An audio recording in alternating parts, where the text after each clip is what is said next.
Desde Amistad Cristiana te ofrecemos esta predicación. Esperamos que sea útil para ti y no olvides compartirla con cualquier persona que piensas que pueda necesitarla. Que Dios te bendiga.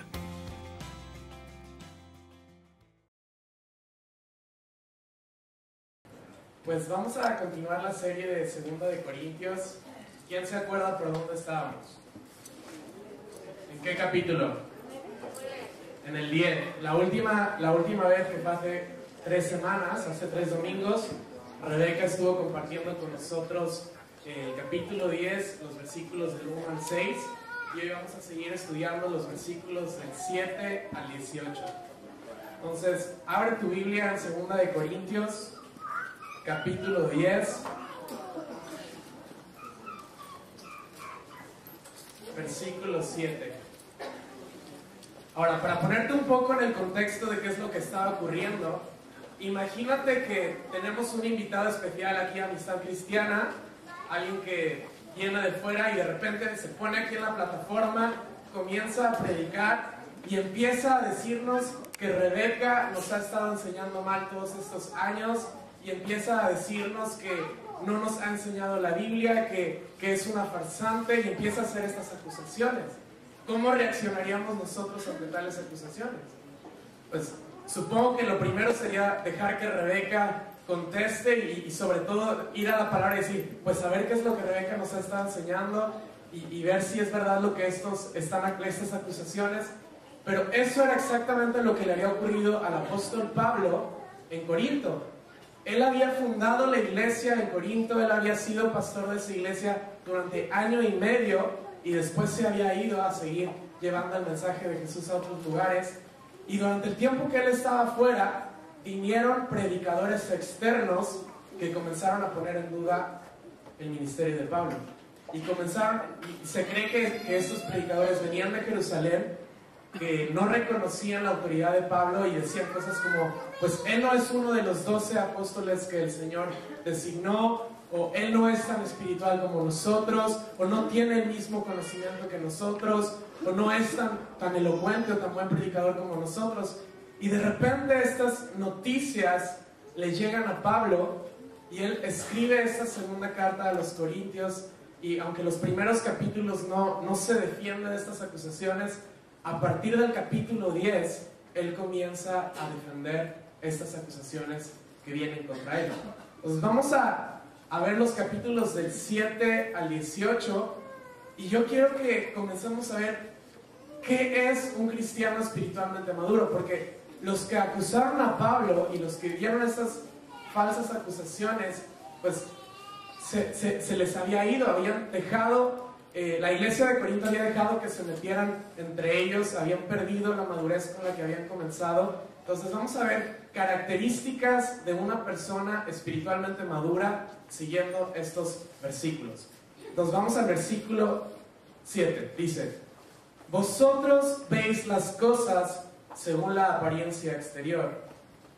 Si alguno tiene confianza en sí mismo de que es de Cristo, considere esto dentro de sí otra vez, que así como Él es de Cristo, también lo somos nosotros.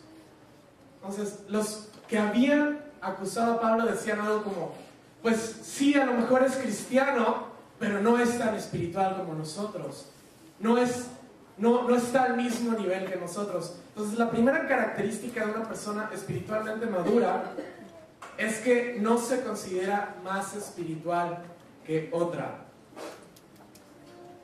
Ellos decían que él era menor que los otros ministros. Ellos decían que por carta Pablo escribía de una manera osada, pero que en persona era más bien débil. Y Pablo les está diciendo, si ustedes piensan que son cristianos o que son de Cristo, pues yo también lo soy. Y estaban poniendo en duda a Pablo, y él estaba diciendo que eso de creerse mejor que él les estaba impidiendo ver como Cristo ve. En otras palabras, ellos pensaban que Pablo no llegaba a la talla, aunque no predicaba tan bien como los otros ministros, y por lo tanto no debía estar en el púlpito de Corinto y tampoco debía aceptarse su autoridad. Y sabes, muchas veces una señal evidente de que no estamos espiritualmente bien es que empezamos a sentirnos mejores que otros. O empezamos a compararnos con otros y decimos, no, pues yo creo que yo soy más espiritual que esa persona, o yo oro más que esa persona, y empezamos a medirnos cuando Cristo no nos está pidiendo que nos midamos unos con otros. Esto yo lo he visto en evangelismo. Algunas veces he escuchado cristianos que evangelizan y los no creyentes no aceptan bien el mensaje porque compartimos desde una posición de yo soy mejor que tú y yo soy más espiritual que tú y tú eres un pecador. Y eso crea entre nosotros y las personas una barrera.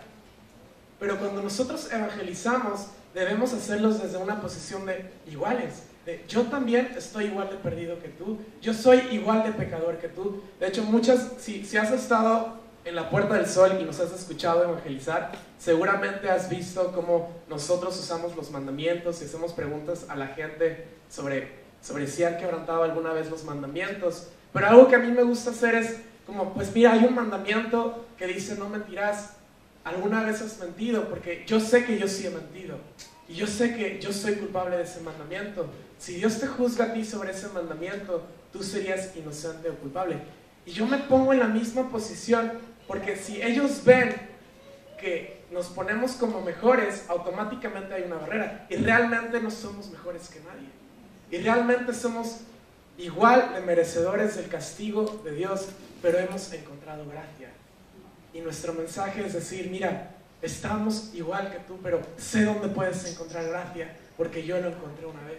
Y porque quiero decirte cómo puedes encontrar una manera de ser salvo de tus pecados, de ser completamente limpio, de quitar el peso que te está impidiendo acercarte a Dios, porque una vez lo experimenté y si Dios lo hizo conmigo, lo puede hacer contigo igual, porque estamos en el mismo lugar. Segunda característica de una persona espiritualmente madura es alguien que no juzga según la apariencia exterior. En el versículo 7 Pablo comienza y dice, vosotros veis las cosas según la apariencia exterior. Y en el 10, en 2 de Corintios 10, dice, porque ellos dicen, las cartas son severas y duras, pero la presencia física es poco impresionante y la manera de hablar menospreciable. Y aquí ya se meten un poco más con Pablo y empiezan a juzgar por las apariencias, empiezan a decir su presencia física es poco impresionante, su manera de hablar no es nada elocuente. Y ellos vivían en medio de una cultura griega que valoraba mucho la elocuencia. Corinto era una de las ciudades más importantes, estaba llena de palacios. Si conoces algo de la cultura griega, es una cultura que aprecia la belleza y aprecia la estética más que cualquier otra cultura. Y en medio de una sociedad así, ellos estaban dejándose infiltrar por este tipo de enseñanza o de juicio, y Pablo les dice, dejen de juzgar por las apariencias, dejen de ver por lo superficial y miren lo que verdaderamente es importante. Él estaba defendiéndose diciendo, es que ustedes me están juzgando por el exterior. ¿Y sabes qué pasa cuando solamente nos quedamos con lo superficial? Que es más fácil criticar. ¿Sabes? Es muy fácil criticar cuando tú solamente miras hasta un punto superficial. Era lo que hacían los fariseos. Ellos veían que Jesús sanaba en un día de reposo y se quedaban ahí, como, Jesús está quebrantando la ley del día de reposo, pero no veían en profundidad lo que Cristo estaba haciendo, que era mucho más importante que alguien recibiera sanidad o salvación que el día de reposo. Y Cristo constantemente lo hacía para sacudirles de su manera de pensar y de su manera de vivir, y estaba diciéndoles, no se queden con lo superficial. Cristo, con quien más se metía era con los religiosos, porque no entendían que lo que a Dios le importaba era el corazón. Ellos pensaban que a Dios le importaba lo exterior. De hecho, le criticaban por qué tú comes con los pecadores, por qué tus discípulos no se lavan las manos, por qué haces esto, por qué haces lo otro. Y Jesús llega y los confronta. En Mateo 22, 27 puedes ver la contestación que él hace a los fariseos. y Él los llama sepulcros blanqueados y les dice: por fuera estáis muy limpios, pero por dentro sois huesos muertos, llenos de toda clase de inmundicia. Y los religiosos se sacudían ante las palabras de Jesús, porque sabían que estaba diciendo la verdad. Pero ellos amaban ser vistos por la gente. Y ellos amaban que la gente viera: oh, qué buenos son, oh, mira, van a todas las reuniones de oración, oh, mira cuánto dinero dan en la ofrenda, oh, mira, ellos ayunan. Pero Jesús les sacudía y decía: no se pueden quedar en lo superficial. Esto también lo puedes ver cuando el profeta Samuel va a casa de Isaí para buscar a un nuevo rey, porque Saúl había desobedecido a Dios y Dios quería levantar un nuevo rey de Israel. Y entonces va el profeta Samuel, porque Dios le dice que vaya a casa de Isaí, y el profeta Samuel ve al hijo mayor de Isaí y se impresiona por el hijo, porque solamente ve lo de fuera y dice: él es muy alto, seguro que él es el rey que el Señor ha escogido. Y mira lo que le dice el Señor en 1 Samuel 16:7. Dice: pero el Señor respondió a Samuel: no mires a su parecer, ni a lo grande de su estatura, porque yo lo desecho. Porque el Señor no mira lo que mira el hombre, pues el hombre mira lo que está delante de sus ojos, pero el Señor mira el corazón.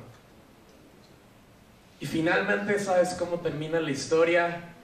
Pasan todos los hijos de Isaí y ninguno era, y el que no estaba allí, quizá porque no era un hijo legítimo, que estaba cuidando a las ovejas, el menor de todos, David, Samuel le dice: no tienes más hijos porque no es ninguno de estos.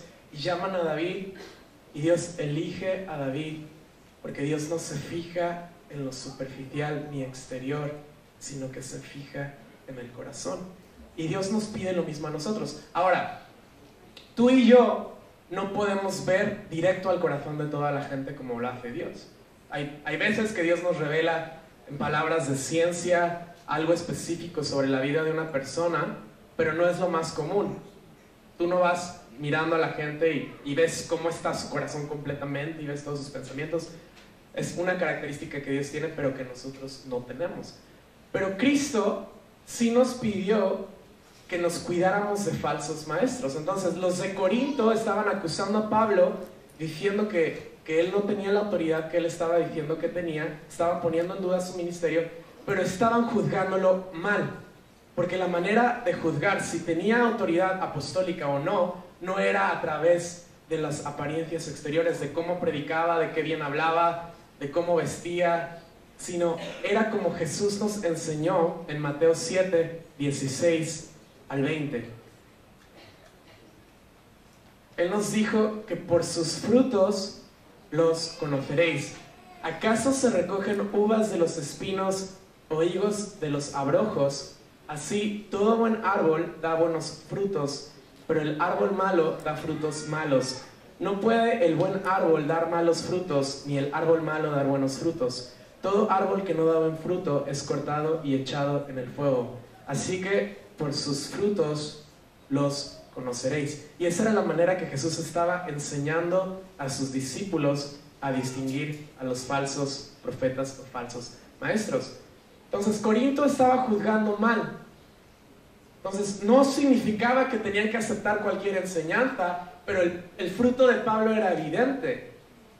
Dios había dado una autoridad apostólica a Pablo y le había dicho: tú tienes que ir a los gentiles. De hecho, Pablo, cuando viajaba a evangelizar, él no iba a lugares donde ya había una iglesia establecida o donde ya alguien había predicado antes, porque él no quería meterse en el ministerio de otra persona. Él iba a lugares donde todavía no había llegado la palabra de Dios, y es lo que había hecho en Corinto. De hecho, más adelante puedes leer lo que les dice: yo fui el primero en llegar a vosotros. Él estuvo con esa iglesia 1 año y medio enseñándoles. El fruto de Pablo era evidente, no solamente el fruto de su ministerio, de gente arrepintiéndose de sus pecados, entregándose a Cristo, de iglesias siendo establecidas, sino el fruto del Espíritu. El fruto más evidente de una persona es el fruto del Espíritu Santo en él. Hay amor en él. hay paciencia en él, hay bondad en esa persona, hay mansedumbre en esa persona. Entonces, cuando tú quieras juzgar la autoridad de otra persona, hazlo por la regla de Cristo, que es mira su fruto, no mires lo exterior. Debemos tener cuidado en cómo juzgamos a otros. Una persona que está unida a Cristo va a dar fruto. Cristo dijo que si estamos unidos con Él, daremos mucho fruto. Él es la vid, nosotros somos los pámpanos. Tercera característica de una persona espiritualmente madura es aquella que usa su autoridad para edificar y no para destruir. Vamos al versículo 8 y al 9. 2 Corintios 10, 8 y 9 dice: pues aunque yo me gloríe más todavía respecto de nuestra autoridad que el Señor nos dio para edificación y no para vuestra destrucción, no me avergonzaré, para que no parezca como que deseo asustaros con mis cartas. Entonces Pablo no se avergüenza de reconocer que tiene autoridad y que esa autoridad se la dio Dios, pero no lo hace como un acto vanidoso, decir mira qué autoridad tengo, sino lo hace consciente de la responsabilidad que implica tener autoridad. Entonces, cualquier persona que tiene autoridad tiene mucha responsabilidad porque tiene la capacidad de destruir o de edificar. Tiene en sus manos una responsabilidad muy grande. Y Pablo está diciendo, la autoridad que Dios me ha dado nunca la he usado para destruirlos, sino para levantarlos y para construir el cuerpo de Jesús y para edificar la casa de Dios. Entonces, autoridad no se trata de, ay, mira qué bien, estoy al mando, estoy a cargo de tanta gente, qué bien que tengo esta posición. Nunca se trata de eso, sino de entender de, wow, qué responsabilidad tengo y qué privilegio tengo de edificar la casa de Dios. Y tengo en mis manos una responsabilidad de levantar a otras personas. Y tengo en mis manos el honor de poder ayudar a otros a acercarse más a Jesús. Muchas veces te das cuenta de cómo entiendes autoridad cuando tienes que corregir a otra persona, ¿no? Alguien que está en autoridad, pues a veces tiene que ejercer corrección sobre otros. Pero cuando ejercemos corrección, debemos hacerlo para levantar y nunca para destruir. Ahora, este principio se puede aplicar también no solo en la iglesia, aunque aquí está en el contexto de la iglesia, pero piensa en la autoridad que tú tienes en tu casa. Como padre de familia, tú tienes una autoridad que Dios te ha dado. Y tú tienes el poder de usar esa autoridad para edificar a tu mujer, para edificar a tus hijos o para destruirlos. Y Pablo empieza a recordarnos el por qué tenemos la autoridad. Piénsalo en tu trabajo, la gente que tienes a tu cargo. Si tú tienes autoridad o responsabilidad en tu trabajo, úsalo para edificar tu empresa.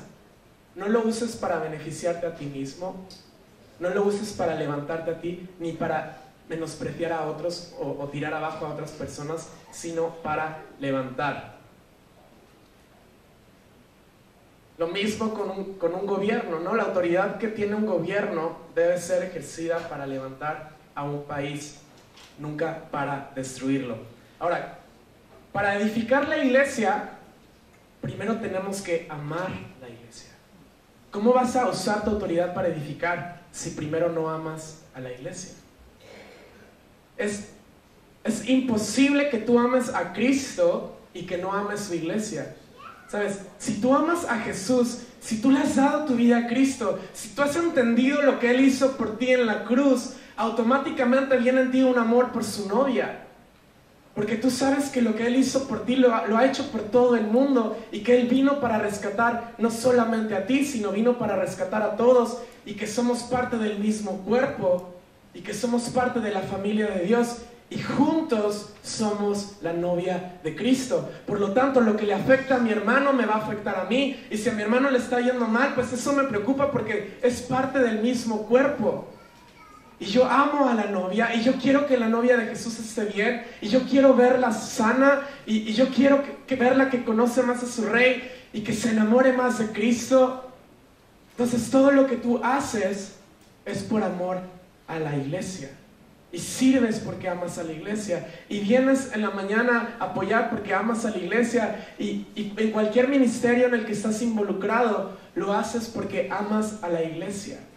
Y cuando amas, edificar es algo natural. Lo mismo ocurre pues en tu casa. Si tú amas a tu familia, vas a querer levantarle. Si tú amas tu trabajo, vas a querer levantar tu trabajo.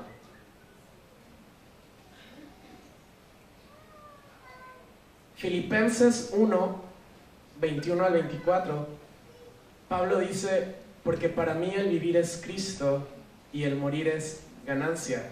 Mas si el vivir en la carne resulta para mí en beneficio de la obra, no sé entonces qué escoger. Entonces Pablo sabía que era muchísimo mejor estar con Cristo. Y él sabía, si me muero, qué bien, porque sé que es muchísimo mejor estar con Cristo. Pero si estar en vida resulta en beneficio de la iglesia, entonces ya no sé qué escoger, porque amo a la iglesia. Antes, en 2 de Corintios 2, 4, cuando él comienza a escribir esta segunda carta, él les dice: porque por la mucha tribulación y angustia del corazón os escribí con muchas lágrimas, no para que fueseis contristados, sino para que supieseis cuán grande es el amor que os tengo. Porque en la primera carta que él había escrito, él había confrontado algunas cosas de la iglesia, y él les había sacudido, y él les estaba diciendo: no lo hice para que os entristecierais, sino lo hice para que supieseis cuán grande amor os tengo. Esa era la motivación de Pablo al escribir a la iglesia de Corinto, el amor que él tenía por la iglesia. La autoridad que él ejercía la hacía porque él amaba la novia de Jesús. Entonces, cómo usamos nuestra autoridad refleja cuánto amor tenemos por la casa de Dios. Vamos a la cuarta característica de una persona espiritualmente madura. Una persona espiritualmente madura no se alaba a sí misma. Vamos a 2 de Corintios 10, 12. Dice: porque no nos atrevemos a contarnos ni a compararnos con algunos que se alaban a sí mismos. Pero ellos, midiéndose a sí mismos y comparándose consigo mismos, carecen de entendimiento. Entonces, si tú caes en el juego de compararte con otras personas, o de estar midiéndote con otras personas, o de alabarte a ti mismo, eso es una señal de que no has madurado en Cristo. Una persona espiritualmente madura no cae en este tipo de juegos. Cuando te comparas con otros, pueden ocurrir dos cosas. Lo primero es que digas: wow, qué bueno soy mejor que los demás, y te llenas de orgullo, y orgullo empieza a invadir tu ser. O lo segundo es que dices: uy, nunca voy a llegar a ser como la otra persona, no voy a llegar nunca a la talla, y de repente te deprimes y caes en una depresión tonta porque has caído en el juego y en la trampa de compararte y de estar midiéndote con otros. La inmadurez espiritual se debe a que no entendemos quiénes somos en Jesús.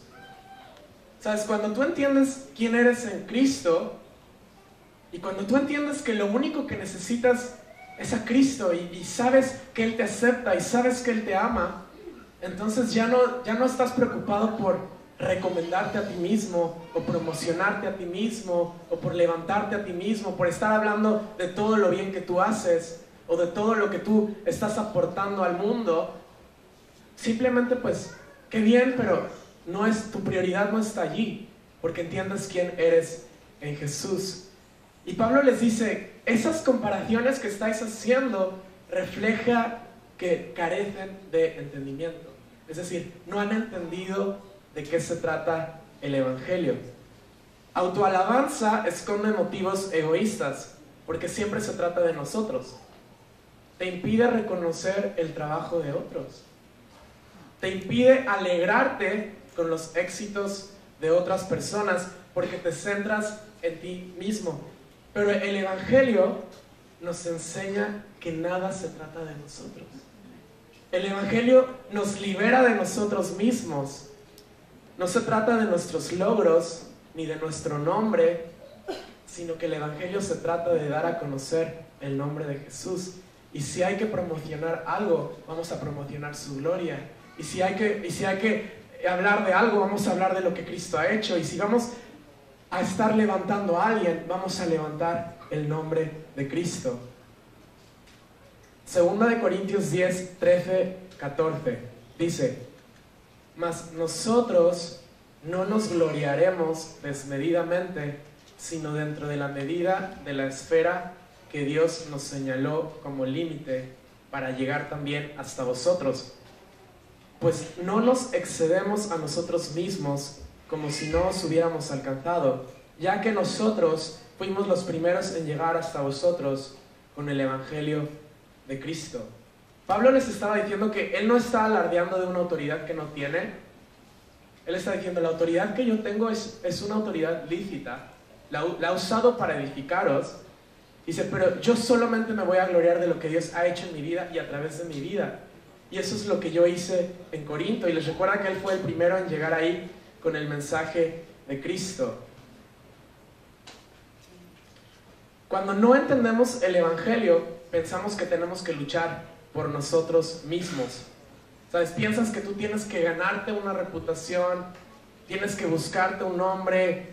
Empiezas, incluso ellos estaban queriéndose llevar el crédito del trabajo de Pablo, el trabajo de otras personas. Pablo había establecido esa iglesia y estas personas que habían llegado estaban queriéndose llevar el crédito de lo que Pablo había hecho.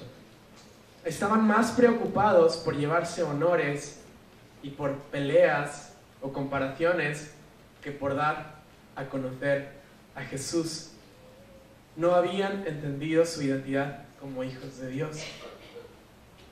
Vivían como huérfanos. Piensas que tú tienes que ganarte tu comida, piensas que tú tienes que ganarte tu nombre en la casa. No habían entendido que lo que Cristo había hecho por ellos era suficiente. Que como hijos de Dios tenían acceso a todo. Literalmente tenían acceso a Dios mismo. A Dios mismo. Tú y yo, simplemente por ser hijos de Dios, por la sangre de Cristo, tenemos acceso a Dios mismo. No necesitamos estar buscando ganarnos ese acceso. No necesitamos estar buscando ganarnos un nombre en la casa de nuestro Padre, porque ya somos hijos, podemos comer de su casa. No necesitas pelearte con tus hermanos o compararte con tus hermanos. Y en el versículo 16, del 15 al 16 dice: no vamos a gloriarnos desmedidamente en los trabajos de otros, sino teniendo la esperanza de que conforme vuestra fe crezca, nosotros seremos, dentro de nuestra esfera, engrandecidos aún más por vosotros. Hasta ahí. Pablo está diciendo que él tiene esperanza de verles crecer. Ellos estaban demostrando inmadurez espiritual, pero Pablo no se había rendido con la iglesia de Corinto. Pablo no había dicho: estos no tienen solución. De hecho, esta segunda carta, él está alegre porque en la primera carta que él expone una situación de inmoralidad, se arrepiente esa persona y Pablo está contento de que esa persona se haya arrepentido. Y a partir del capítulo 10, él empieza a hablar de esta otra situación de las acusaciones que le hacen estos maestros. Y él está diciendo: yo tengo esperanza de que vais a crecer en vuestra fe. Dice que conforme vuestra fe crezca, nosotros vamos a ser engrandecidos aún más por vosotros para anunciar el Evangelio aún a las regiones que están más allá de vosotros y para no gloriarnos en lo que ya se ha hecho en la esfera de otros. Es decir, Pablo sabía que si ellos reaccionaban bien a la confrontación de Pablo, y dejaban que el Espíritu Santo trabajara en sus vidas, su fe iba a aumentar y ellos iban a poder participar de la labor misionera de Pablo otra vez. Porque finalmente eso era lo que a Pablo le movía, y lo que ardía en el corazón de Pablo era llevar el mensaje de Cristo a todo lugar donde no se había llevado aún, a los gentiles. Y Pablo les está diciendo, si ya dejan esta inmadurez que tienen y se ponen las pilas y vuelven a la cruz y vuelven a escuchar el mensaje de Cristo y reconocen que no se trata de ustedes, que no tiene nada que ver con quiénes somos nosotros, sino con quién es Cristo, entonces vais a poder madurar y entonces vais a poder tener otra vez el fuego del principio y vais a querer llevar este mensaje a regiones más allá de Corinto, y vais a dejar de miraros a vosotros mismos y vais a querer llevar a dónde más podemos ir. ¿Qué ciudad todavía no ha escuchado acerca del mensaje de Jesús? Porque te das cuenta que es los perdidos quienes necesitan escuchar este mensaje, y te das cuenta que los demás nos necesitan y que no todo gira en torno a nuestras cuatro paredes, y que no todo debía estar girando en torno a qué está pasando en Corinto, los problemas de Corinto, mira lo que estamos viviendo en Corinto. Pablo decía, ya salgan de esa mentalidad y miren hacia afuera. Vuelvan al mensaje original de Cristo, maduren en el Señor. Porque de eso se trata, de que toda nación escuche el mensaje de Jesús. De eso se trata todo lo que hacemos en esta iglesia, de que nuestro barrio escuche. De eso se trata la oración de ayer, España oramos por ti, de que este país conozca el mensaje de Jesús. De eso se trata Hay Solución, de eso se trata Inicio los martes, de eso se tratan las reuniones aquí en Galileo. Todo lo que hacemos es para que otros conozcan el mensaje de Cristo, no para nosotros mismos, no para entretenernos a nosotros, sino para llevar este mensaje a todo lugar. Y finalmente, la quinta característica es que una persona espiritualmente madura se gloría en el Señor. Mira lo que dice 2 de Corintios 10, 17 al 18. Mas el que se gloríe, gloríese en el Señor, porque no es aprobado el que se alaba a sí mismo, sino aquel a quien el Señor alaba. En otras palabras, lo que nosotros digamos de nosotros mismos no importa mucho, sino lo que Dios dice acerca de nosotros. Lo que verdaderamente importa es lo que Dios dice de ti, no lo que otras personas dicen de ti. Entonces, si a ti te afecta mucho lo que las personas dicen de ti, habla con Dios y dile, Señor, mira, a mí me afecta mucho la opinión de la gente. Señor, por favor, ayúdame a que eso pase a un lugar completamente secundario. Yo quiero que lo único que me importe es lo que tú dices en mí. Y Él te ayuda a madurar, y Él te ayuda a hacerte libre de las opiniones de los demás, porque finalmente es una atadura y es una esclavitud, que tú estás pensando todo el rato qué está diciendo la gente de mí, qué va a pensar la gente de mí. Y Rebeca siempre nos dice, ¿no?, que al finalmente la gente ni piensa en nosotros. Tú piensas que la gente piensa mucho de ti, habla mucho de ti, pero no somos tan importantes.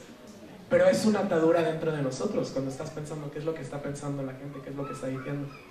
Pero cuando te importa lo que Dios dice de ti, entonces todo cambia. Y cuando empiezas a conocer este libro y empiezas a ver lo que tu Padre dice de ti, y empiezas a conocer tu identidad en Jesús, y empiezas a caminar en la herencia que Cristo nos dejó, que es Él mismo, y es ser parte de su casa y ser sus hermanos y ser coherederos con Él, entonces eres libre de lo que piensen los demás.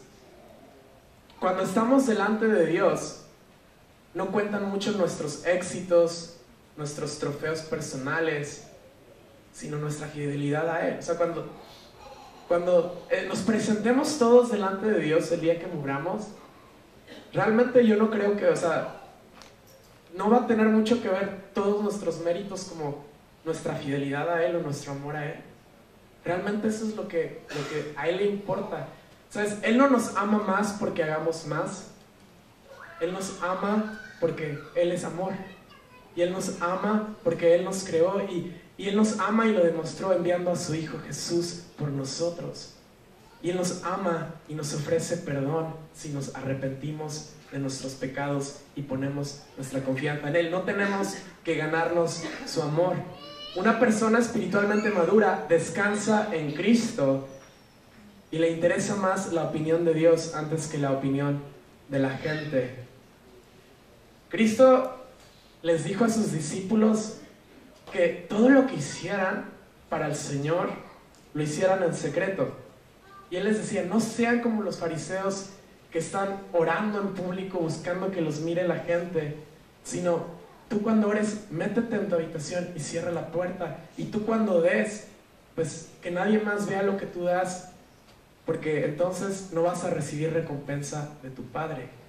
Él nos estaba enseñando que lo que más nos importara era que nos viera nuestro Padre y no que seamos vistos de la gente.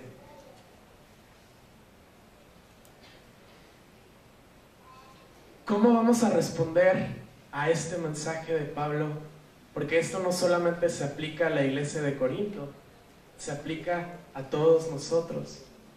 ¿Qué es lo que Pablo quiere decirte a ti cuando está recordándonos que lo más importante es la alabanza de Dios? Dice, si alguien se gloríe, gloríese en el Señor, porque no es aprobado el que se alaba a sí mismo, sino aquel a quien el Señor alaba. Si puede pasar el equipo de alabanza, yo quiero que tú respondas a la palabra de Dios, porque cuando escuchamos la palabra de Dios, no es para, ay, mira que bien, sé un poco más de la historia de Corinto y no sabía que estaban acusando a Pablo y ahora sí lo sé. Cuando tú lees más de la palabra de Dios, no es para tener más conocimiento, sino para poder responder a Dios y poder amarlo mejor y poder responder en una adoración más profunda a Él. Todo lo que nosotros aprendemos en la palabra es para que podamos amar mejor a Dios, para que podamos ser libres de cosas que nos impiden amar a Dios o conocer a Dios. En los versículos antes de lo último que nos enseñó Rebeca, Pablo estaba diciendo, hay barreras que se levantan en contra del conocimiento de Cristo. Y esas barreras tienen que venir a la obediencia de Jesús. Y estas barreras son estas muestras de inmadurez. Entonces, nosotros como hijos amados de Dios, venimos al Señor y le decimos, Señor, yo quiero que si he levantado estas barreras o si hay cosas de inmadurez espiritual en mi vida, yo quiero que sean derribadas. Yo quiero que no haya nada que me impida conocerte a ti. Todo lo que se levanta en contra del conocimiento de Dios, que sea quitado de nuestras vidas.